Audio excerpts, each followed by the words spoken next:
the situation as it is now works for them. Okay. Why mess with what you don't need to mess with? For the financial markets. Katie Hopkins slams Sadiq Khan's record as London mayor, the debate that's dividing the city. You know those moments when the air just changes, when a single comment shifts the whole political conversation.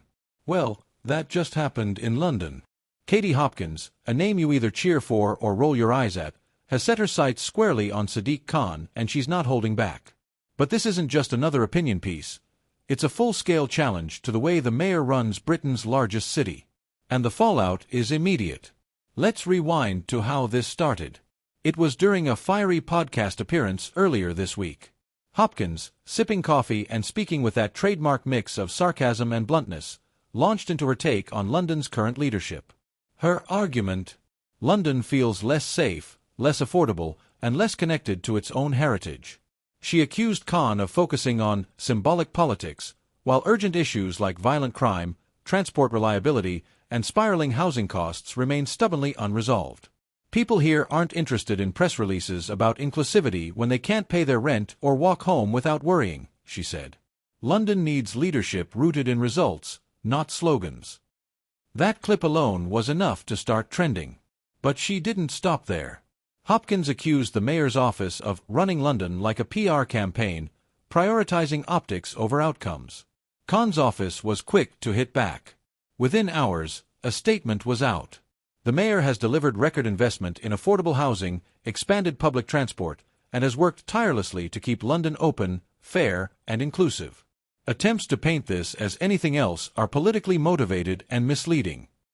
The statement included statistics on new housing units built, reductions in certain crime categories, and initiatives aimed at boosting small business recovery after the pandemic.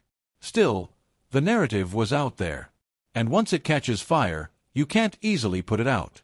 Social media didn't just react, it exploded. On Twitter, one user wrote, "Hopkins is right. Khan talks a good game, but walk down my street after dark and tell me you feel safe." Another countered, "This is classic Hopkins stirring the pot for clicks. London has problems, yes, but Khan inherited a lot of them." Facebook community pages in areas like Hackney, Croydon, and Westminster turned into mini debate stages. Local shop owners weighed in. Parents shared school safety concerns. Young renters talked about housing costs swallowing their paychecks. And then came the TikTok edits fast-cut videos comparing Khan's speeches with footage of boarded-up shopfronts, graffiti-covered underpasses, and crowded bus stops. But here's where the story gets bigger than just two personalities. What we're seeing is a clash between two visions for London.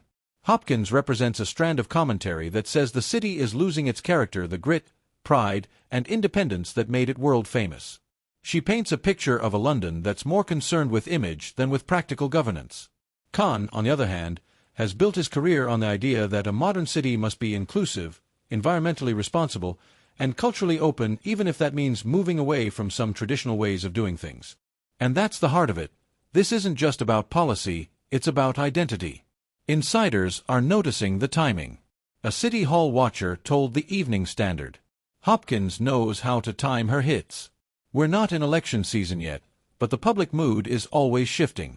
This puts pressure on Khan to defend his record long before the campaign even begins."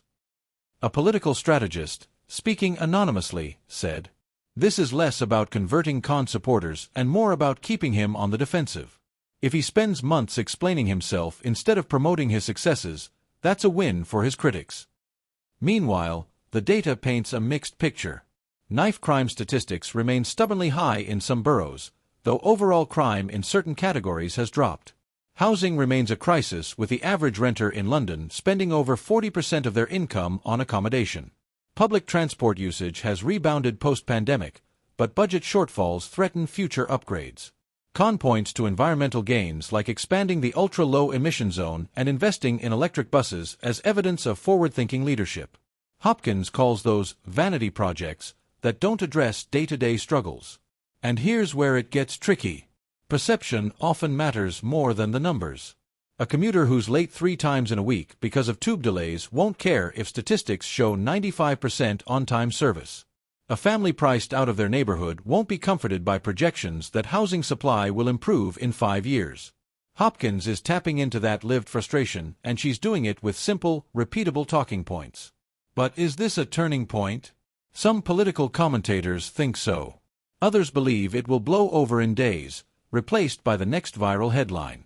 But there's no denying that Hopkins has reopened a conversation many Londoners are having privately about whether the city feels like it's working for them. The real danger for Khan isn't one critic's words. It's if that sentiment starts to snowball. So what's next? We're likely to see Khan lean into his record, rolling out policy announcements and visiting communities to reinforce his narrative of progress. Expect more emphasis on safety initiatives, housing developments, and green projects. As for Hopkins, she's not backing down.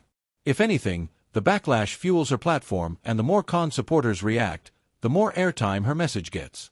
London is now in the middle of a tug-of-war between two very different visions. One says the city needs a course correction back to basics.